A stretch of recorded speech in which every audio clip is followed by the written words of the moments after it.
Welcome to GeoIAS Current Affairs Top Line. GeoIAS has launched PCM batch targeting 2027 Civil Service Examination only for ₹1,000 per month. 2 years in one-time payment ചെയ്യുന്നവർക്ക് ₹5,000 2 years classes and subscription ലഭിക്കുന്നതായിരിക്കും. So join now for quality classes at affordable rates. Our first topic, the Union Government has introduced 3 major bills. അപ്പോൾ പുതിയ 3 major bills ആണ് നമ്മുടെ union government അവതരിപ്പിച്ചിരിക്കുന്നത് ഇവിടെ പാർലമെൻറ്റിൽ. ഒരു കോൺസ്റ്റിറ്റ്യൂഷൻ അമെൻമെൻറ്റ് ബില്ലും ബാക്കി 2 ഓർഡിനറി ബില്ലുമാണ് അവതരിപ്പിച്ചിരിക്കുന്നത്. കോൺസ്റ്റിറ്റ്യൂഷൻ അമെൻമെൻറ്റ് ബില്ലിന് അതിൻ്റേതായ പ്രൊസീജിയർ ഉണ്ട്, മെജോറിറ്റിയിലും ഡിഫറൻസ് ഉണ്ട്, വോട്ടിംഗ് മെജോറിറ്റിയിലും. ഓർഡിനറി ബിൽ സിമ്പിൾ മെജോറിറ്റിയിലാണ് പാസ്സാകുന്നത്. സിമ്പിൾ മെജോറിറ്റി എന്താണ്, സ്പെഷ്യൽ മെജോറിറ്റി എന്താണെന്നുള്ളത് സബ്സിക്വൻറ്റ് സെഷനിൽ ഞാൻ എക്സ്പ്ലെയിൻ ചെയ്യുന്നുണ്ട്. ഓക്കെ, സോ ഏതൊക്കെയാണ് ഈ ബിൽസ് എന്ന് ചോദിച്ചാൽ, first constitution amendment bill, second the delimitation bill 2026 and third the union territories law amendment bill 2026. ഇത് എന്തിനാണ് ചെയ്യുന്നതെന്ന് പറഞ്ഞാൽ, to enable fresh delimitation based on latest available census. Census എന്താണ്, ഡീലിമിറ്റേഷൻ എന്താണ്, എന്തിനാണത് ചെയ്യുന്നത്, ഇതെല്ലാം വഴിയെ പറയാം. ബട്ട് ഇതിപ്പോൾ എന്തിനാണ് ചെയ്യുന്നതെന്ന് ചോദിച്ചാൽ, എക്സ്പാൻഡ് ദ ലോക്സഭ സീറ്റുകളുടെ എണ്ണം കൂട്ടുക and ഓപ്പറേഷണലൈസ് 33% women's reservation in legislature's. ഇപ്പോൾ 33% സ്ത്രീകൾക്ക് സംവരണം ചെയ്തിട്ടുള്ള സീറ്റുകളുണ്ട്. അപ്പോൾ ഇതുവരെ പ്രാബല്യത്തിലാക്കിയിട്ടില്ല. 2029 ഇലക്ഷനോട് കൂടി അത് പ്രാബല്യത്തിലാക്കാനായിട്ടാണ് ഇത്ര വേഗത്തിൽ ഈ ഒരു 3 ബിൽസും പാസ്സാക്കിയെടുക്കുന്നത്. ലോക്സഭാ സീറ്റ് 850കളിലേക്ക് ഉയർത്താനും പുതിയ ഡീലിമിറ്റേഷൻ കമ്മീഷൻ വഴി കോൺസ്റ്റിറ്റ്യുവൻസീസ് റീഡ്രോ ചെയ്യാനും സീറ്റുകൾ അലൊക്കേറ്റ് ചെയ്യാനും ഒക്കെ ആയിട്ടാണ് ഈ ഒരു 3 അമെൻമെൻറ്റ് ബിൽസും ഇൻട്രൊഡ്യൂസ് ചെയ്തിരിക്കുന്നത്. ഇപ്പോൾ ആർട്ടിക്കിൾ 81നെയാണ് അമെൻഡ് ചെയ്യുന്നത്. എന്തിനാണ്, ലോക്സഭാ സീറ്റ് 550 നിന്നും 850ലേക്ക് ഉയർത്താനായിട്ട്. ആർട്ടിക്കിൾ 81 എന്താണ്, dictates the principle of equal representation. ഇന്ത്യയിൽ ഒത്തിരി സ്റ്റേറ്റ്സ് ഉണ്ട്, സ്റ്റേറ്റ്സുകളുടെ വലിപ്പം ഡിഫറെൻ്റ് ആണ്. അപ്പോൾ അതനുസരിച്ച് ഓരോ സ്റ്റേറ്റിൽ നിന്ന് വരുന്ന വോട്ടിനും ഈക്വൽ വാല്യൂ ആയിരിക്കണം, അല്ലേ? അല്ലെങ്കിൽ പോപ്പുലേഷൻ കൂടിയ സ്ഥലങ്ങളിൽ കൂടുതൽ വോട്ട്സും കുറഞ്ഞ സ്ഥലങ്ങളിൽ കുറച്ച് വോട്ട്സും, അപ്പോൾ അവരുടെ പൊളിറ്റിക്കൽ റെപ്രസെൻറ്റേഷനെ അത് അൺഈക്വൽ ആയിട്ടാണ് ബാധിക്കുക. സോ ഈക്വൽ റെപ്രസെൻറ്റേഷൻ കിട്ടാൻ വേണ്ടിയിട്ടാണ് 81 പറയുന്നത് ഓരോ വോട്ടിനും ഈക്വൽ വാല്യൂ ആയിരിക്കണം. അതനുസരിച്ച് ജോഗ്രഫിക്കൽ ഏരിയയെ ഡിവൈഡ് ചെയ്യണം. ഇങ്ങനെ ഡിവൈഡ് ചെയ്യുന്ന ജോലിയാണ് ഡീലിമിറ്റേഷൻ കമ്മീഷൻ ചെയ്യുന്നത്. അതായത് ഓരോ സ്റ്റേറ്റിനെയും കോൺസ്റ്റിറ്റ്യുവൻസീസ് ആയിട്ട്, മണ്ഡലങ്ങളായിട്ട് ഡിവൈഡ് ചെയ്യുക. എങ്ങനെയാണ്, ഈക്വൽ, ഏതാണ്ട് equal population, equal value of vote വരുന്ന രീതിയിൽ സ്റ്റേറ്റ്സുകളിൽ കോൺസ്റ്റിറ്റ്യുവൻസീസ് ഡിവൈഡ് ചെയ്യുക. ഇതാണ് ഡീലിമിറ്റേഷൻ കമ്മീഷൻ്റെ ജോലി. പ്രധാനമായിട്ടും സെൻസസ് ഡേറ്റ യൂസ് ചെയ്തിട്ടാണ് ഈ ഒരു കോൺസ്റ്റിറ്റ്യുവൻസീസ് ഡിവൈഡ് ചെയ്യുന്നത്.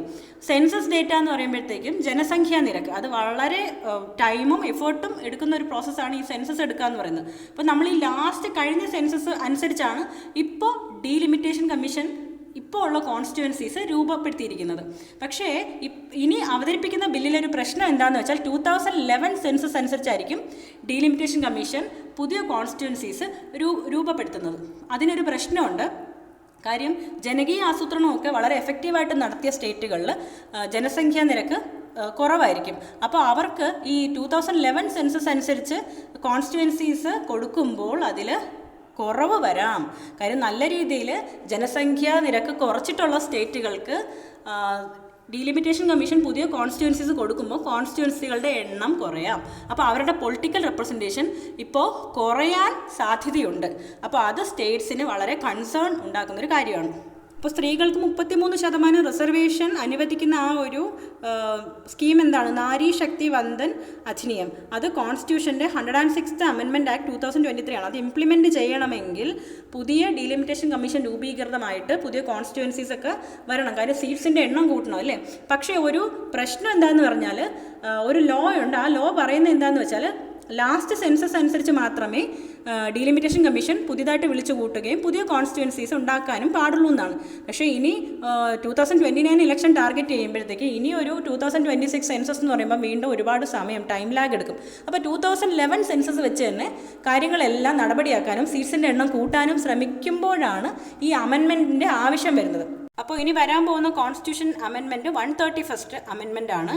ഈ ഒരു amendment special majority plus ratification of states ആവശ്യമുള്ളതാണ്. സ്റ്റേറ്റ്സിൻ്റെ പങ്കാളിത്തം കൂടെ വേണം, സ്റ്റേറ്റ്സിൻ്റെ വോട്ടും കൂടെ വേണം. എന്തുകൊണ്ടാണ്, സ്റ്റേറ്റ്സിനെയും കൂടെ ഫെഡറൽ ക്യാരക്ടറിനെ ബാധിക്കുന്ന കാര്യമായതുകൊണ്ടാണ്. ഈ വോട്ടിംഗ് മെജോറിറ്റി ഡിഫറെൻറ്റ് ടൈപ്സ് ഉണ്ട്. Special majority plus ratification of states, simple majority. Constitution അമെൻമെൻറ്റിനെല്ലാം സ്പെഷ്യൽ മെജോറിറ്റി അത്യാവശ്യമാണ്. പ്ലസ് ജോയിൻറ്റ് സിറ്റിംഗ് അനുവദനീയമല്ല. രാജ്യസഭയും ലോക്സഭയും കൂടെ ഒരുമിച്ച് സിറ്റ് ചെയ്തിട്ട് ഈ ഒരു കാര്യത്തിൽ തീരുമാനമെടുക്കാനും വോട്ട് ചെയ്യാനും പാടില്ല. കോൺസ്റ്റിറ്റ്യൂഷൻ അമെൻമെൻറ്റ് ബില്ലിൽ ജോയിൻറ്റ് സിറ്റിംഗ് പാടില്ല. ആദ്യമേ പറഞ്ഞു 3 ബില്ലുകളാണ് അമെൻഡ് ചെയ്യുന്നത്. അതിൽ new delimitation commission replaces the delimitation act of 2002 and empower central government to constitute new commission. അപ്പോൾ 2002 കമ്മീഷനെ ഡിസോൾവ് ചെയ്തിട്ട് പുതിയ കമ്മീഷൻ വിളിച്ചു കൂട്ടാനുള്ള അനുവാദമാണ് ഈ ഡീലിമിറ്റേഷൻ കമ്മീഷൻ അമെൻഡ് ചെയ്യുന്നത് കൊണ്ട്. ആ ഒരു അമെൻമെൻറ്റ് കൊണ്ട് നമുക്ക് സെൻട്രൽ ഗവൺമെൻറ്റിന് സാധ്യമാകുന്നത്. ഈ ഡീലിമിറ്റേഷൻ കമ്മീഷനിൽ ആരൊക്കെ വരും?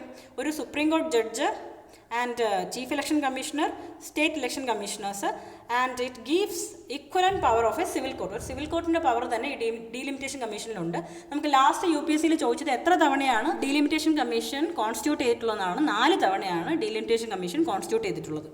സോ ആസ് ഐ സെഡ് 3 ബില്ലാണുള്ളത്. അതിൽ ഓരോ ബില്ലിനും ഓരോ ആവശ്യങ്ങളാണ്. അതിൽ ഡീലിമിറ്റേഷൻ ചെയ്യുമ്പോഴത്തേക്കും വരുന്നതെന്ന് പറഞ്ഞാൽ കോൺസ്റ്റിറ്റ്യുവൻസീസ് റീഡ്രോ ചെയ്യണം. കാര്യം സീറ്റ്സിൻ്റെ എണ്ണം കൂട്ടണ്ടേ. അപ്പോൾ അതിന് വേണ്ടിയിട്ടാണ് പുതിയ കമ്മീഷൻ വിളിച്ച് ചേർക്കുന്നത്. സോ കമ്മീഷൻ്റെ പ്രധാന ഡ്യൂട്ടി എന്ന് പറഞ്ഞാൽ ഓരോ കോൺസ്റ്റിറ്റ്യുവൻസിയും നോക്കുമ്പോൾ ഈക്വൽ വോട്ട്സ് ആയിരിക്കും വരേണ്ടത്. അതായത് ജനസംഖ്യ ഇപ്പോൾ കേരളം, തമിഴ്നാട്, ഉത്തർപ്രദേശൊക്കെ എടുത്ത് നോക്കിയാലും ഓരോ വോട്ടിനും ഈക്വൽ വാല്യൂ തന്നെയായിരിക്കും വരേണ്ടത്. അപ്പോൾ അങ്ങനെ വേണം കോൺസ്റ്റിറ്റ്യുവൻസീസ് അവർ റീഡ്രോ ചെയ്യേണ്ടത്. പ്ലസ് റിസർവേഷൻ കാറ്റഗറിക്കുള്ള സീറ്റ്സും റീഡ്രോ ചെയ്യേണ്ടതുണ്ട്. ആസ് ഐ സെഡ് 3 ബില്ലിൽ ഒരെണ്ണം മാത്രമാണ് കോൺസ്റ്റിറ്റ്യൂഷണൽ അമെൻമെൻറ്റ് ബിൽ. ബാക്കി 2 എണ്ണവും ഓർഡിനറി ബിൽസാണ്. ഓർഡിനറി ബിൽസിന് സിമ്പിൾ മെജോറിറ്റി മതി. ഇവിടുത്തെ പ്രധാന പ്രശ്നം എന്താണെന്ന് പറഞ്ഞാൽ ഓരോ ഡീലിമിറ്റേഷൻ കമ്മീഷനും കോൺസ്റ്റിറ്റ്യൂട്ട് ചെയ്യുന്നതിന് മുന്നേ ഫ്രഷ് സെൻസസ് എടുത്തിരിക്കണം. പക്ഷേ ഇപ്പോൾ ഫ്രഷ് സെൻസസ് എടുക്കാനുള്ള ടൈമില്ല. ആ ഒരു എഫേർട്ടും ആ ഒരു ടൈം ലെങ്ത്തും ആ ഒരു ലാഗും പരിഗണിച്ചിട്ടാണ് കോൺസ്റ്റിറ്റ്യൂഷനിൽ ഒരു ചെറിയ മാറ്റം വരുന്നത്. ആർട്ടിക്കിൾ 82-ൽ ചെറിയൊരു മാറ്റം വരുത്തുകയാണ്.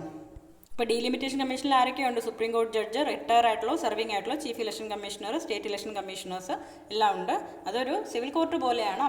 അവരുടെ ഓർഡർ തീർത്തും ബൈൻഡിങ്ങും പിന്നെ തീർത്തും ഏറ്റവും അന്തിമവുമാണ്. അപ്പോൾ ഓരോ സെൻസസും വേണം എന്നുള്ളത് കൊണ്ടാണ് ഈ ഡീലിമിറ്റേഷൻ ഫ്രോസ് ആയിരിക്കുന്നത്. കാര്യം സെൻസസ് എടുത്തതിന് ശേഷം മാത്രമേ ഡീലിമിറ്റേഷൻ കമ്മീഷൻ കോൺസ്റ്റിറ്റ്യൂട്ട് ചെയ്യാനും ഈ കോൺസ്റ്റിറ്റ്യുവൻസീസ് റീഡ്രോ ചെയ്യാനും അതിർത്തികൾ റീഡ്രോ ചെയ്യാനും സാധിക്കുള്ളൂ. അപ്പോൾ ഓരോ പ്രാവശ്യത്തെ സെൻസസ് കഴിയുമ്പോഴും ഇത് ഫ്രോസ് ആവുകയാണ്. പിന്നെ ലോക്സഭാ സീറ്റുകളുടെ എണ്ണം അല്ലെങ്കിൽ അസംബ്ലി സീറ്റുകളുടെ എണ്ണം കൂട്ടുകയോ കുറയ്ക്കുകയോ ചെയ്യണമെങ്കിൽ വീണ്ടും ഫ്രഷ് സെൻസസ് എടുത്ത് വീണ്ടും ഡീലിമിറ്റേഷൻ കമ്മീഷൻ വിളിച്ചു കൂട്ടി അങ്ങനെ ഒരു ഹെവി ഹിമാലയൻ പ്രോസസ്സ് കഴിഞ്ഞതിന് ശേഷമേ നടക്കുള്ളൂ. അപ്പോൾ അതുകൊണ്ടാണ് ഇത്രയും കാലമായിട്ടും ഇപ്പോൾ പോപ്പുലേഷൻ ചേഞ്ച് ഒക്കെ ഉണ്ട്, ഒത്തിരി മാറ്റങ്ങളുണ്ട്. എന്നിട്ടും നമ്മൾ ആ പഴയ സെൻസസിൻ്റെ ബേസിലാണ് ഇപ്പോഴും ഇലക്ഷൻസ് നടന്നുകൊണ്ടിരിക്കുന്നത് ഓരോ കോൺസ്റ്റിറ്റ്യുവൻസീസ്. സ്റ്റേറ്റ്സിൻ്റെ കാര്യത്തിൽ ഇടയ്ക്കൊരു മാറ്റം വന്നിട്ടുണ്ട്. 2002 ഈ ഒരു കമ്മീഷൻ റീഡ്രോ ചെയ്തിട്ടുണ്ട് internal boundaries based on 2001 census. പക്ഷേ നമ്മുടെ ഓൾ ഇന്ത്യ ലോക്സഭാ സീറ്റുകളുടെ എണ്ണത്തിൽ മാറ്റമൊന്നും വന്നിട്ടില്ല. അതിപ്പോഴും ഫ്രോസായി തന്നെ ഇരിക്കുകയാണ്. അപ്പോൾ ഈ 3 അമെൻമെൻറ്റിൻ്റെ പ്രോസും കോണും ആണ് പറയുന്നത്. എഗെയിൻസ്റ്റ് എന്താണെന്ന് പറഞ്ഞു കഴിഞ്ഞാൽ നല്ല രീതിയിൽ ജനകീയ ആസൂത്രണ പദ്ധതികളൊക്കെ നടപ്പാക്കിയ സ്റ്റേറ്റുകൾക്ക് ഇനി മുതൽ എണ്ണം കുറവ്, കോൺസ്റ്റിറ്റ്യുവൻസികളുടെ അല്ലെങ്കിൽ സീറ്റുകളുടെ എണ്ണം കുറയാനുള്ള സാധ്യതയുണ്ട്. അതേസമയം ഉത്തർപ്രദേശ് പോലും ബീഹാർ പോലെ ഒത്തിരി പോപ്പുലേഷൻ ഉള്ളവർക്ക് സീറ്റുകൾ കൂടുതൽ കിട്ടാനും സാധ്യത. അപ്പോൾ നോർത്തിനാണ് കൂടുതൽ ബെനിഫിറ്റ്, സൗത്തിന് അതൊരു സീറ്റുകളുടെ നഷ്ടം അല്ലെങ്കിൽ പൊളിറ്റിക്കൽ റെപ്രസെൻറ്റേഷൻ കുറവാവുക എന്ന അവസ്ഥയിലോട്ടാണ് പോകുന്നത്. ഇതാണ് കൺസേൺ. ഇവിടെ നോക്കിയാൽ അറിയാം ടോപ്പ് ഗെയിനേഴ്സ് ആരൊക്കെയാണ്, ടോപ്പ് ലൂസേഴ്സ് ആരൊക്കെയാണെന്ന്. അപ്പോൾ കൂടുതലായിട്ടും നമ്മുടെ സൗത്ത് ഇന്ത്യൻ സ്റ്റേറ്റ്സ് എല്ലാം ലൂസേഴ്സ് കാറ്റഗറിയിലാണ് വരുന്നത്. അപ്പോൾ നമ്മൾ വിമൺ പാർട്ടിസിപ്പേഷൻ കൂട്ടാൻ കാര്യം എന്താണ്? ജെൻഡർ ഗ്യാപ്പ് റിപ്പോർട്ട് എന്നൊരു സാധനം ഉണ്ടല്ലേ. അപ്പോൾ ഈ ജെൻഡർ ഗ്യാപ്പ് റിപ്പോർട്ടിൽ നമുക്ക് വളരെ ചെറിയ ഒരു ശതമാനം മാത്രമേ ചേഞ്ച് കൊണ്ടുവരാൻ സാധിച്ചിട്ടുള്ളൂ. ഈ ഒരു ലെവലിൽ പോവുകയാണെങ്കിൽ 130 വർഷം എടുക്കും നമുക്ക് എന്തെങ്കിലും വളരെ നല്ലൊരു മാറ്റം അല്ലെങ്കിൽ വലിയൊരു കാണത്തക്ക രീതിയിലുള്ള മാറ്റം വരുത്താനായിട്ട്. ജെൻഡർ ഗ്യാപ്പ് റിപ്പോർട്ട് റിലീസ് ചെയ്യുന്ന ആരാണ്? വേൾഡ് ഇക്കണോമിക് ഫോറം ആണ്. ഇന്ത്യയുടെ റാങ്ക് 131 ആണ് ഔട്ട് ഓഫ് 148 കൺട്രീസ്. വലിയ വ്യത്യാസമൊന്നും വരുത്താൻ നമുക്ക് സാധിച്ചിട്ടില്ല. ഈ ഒരു ബിൽ ഒത്തിരി കാലമായിട്ട് പാസ്സാവാതെ ലോക്സഭയിൽ അല്ലെങ്കിൽ രാജ്യസഭയിൽ ലാപ്സായി പോയിക്കൊണ്ടിരുന്നതാണ്. ഇപ്പോൾ ഇതൊരു വലിയൊരു മാറ്റം അല്ലെങ്കിൽ വലിയൊരു ഹ്യൂജ് സ്റ്റെപ്പാണ് NDA ഗവൺമെൻറ് എടുത്തിരിക്കുന്നത്. Women reservation act 2023. ഒരു കോൺസ്റ്റിറ്റ്യൂഷൻ അമെൻമെൻറ്റ് ബില്ലാണെങ്കിൽ ആർട്ടിക്കിൾ അണ്ടർ 368-നകത്താണ് കോൺസ്റ്റിറ്റ്യൂഷൻ അമെൻഡ് ചെയ്യാനുള്ള അധികാരം പാർലമെൻറ്റിന്.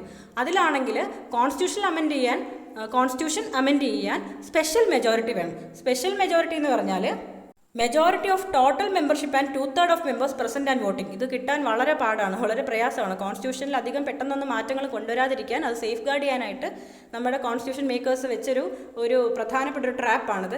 സ്പെഷ്യൽ മെജോറിറ്റി എന്ന് പറയുമ്പോഴത്തേക്കും ആ ഹൗസിൽ ഇപ്പോൾ 550 ആണെങ്കിൽ 550യുടെ മെജോറിറ്റി പ്ലസ് അന്ന് പ്രസന്റ് ആൻഡ് വോട്ടിങ്ങിൻ്റെ മെജോറിറ്റി, ഇത് രണ്ടും ഒരുമിച്ച് വരും. ഓർഡിനറി ബില്ലുകൾക്ക് സിമ്പിൾ മെജോറിറ്റി മതി. എന്താണ് സിമ്പിൾ മെജോറിറ്റി? ഇപ്പോൾ 50 പേരെ വന്നുള്ളൂ, 50 പേരുടെ 50%, 25 പ്ലസ് 26 വോട്ടുണ്ടെങ്കിൽ ആ ബില്ല് പാസ്സായി. ഇതാണ് സിമ്പിൾ മെജോറിറ്റി. ഇനി സ്റ്റേറ്റ്സിനെയും കൂടെ ബാധിക്കുന്ന കാര്യങ്ങളാണെങ്കിൽ, ഫെഡറൽ സബ്ജക്റ്റ് ആണെങ്കിൽ റാറ്റിഫിക്കേഷൻ ഓഫ് സ്റ്റേറ്റും കൂടെ വേണം. Special majority plus ratification of സ്റ്റേറ്റും കൂടെ വേണം. GSTക്കൊക്കെ അങ്ങനെ സ്റ്റേറ്റ്സിൻ്റെ റാറ്റിഫിക്കേഷനും വേണ്ടി വന്നിട്ടുണ്ട്.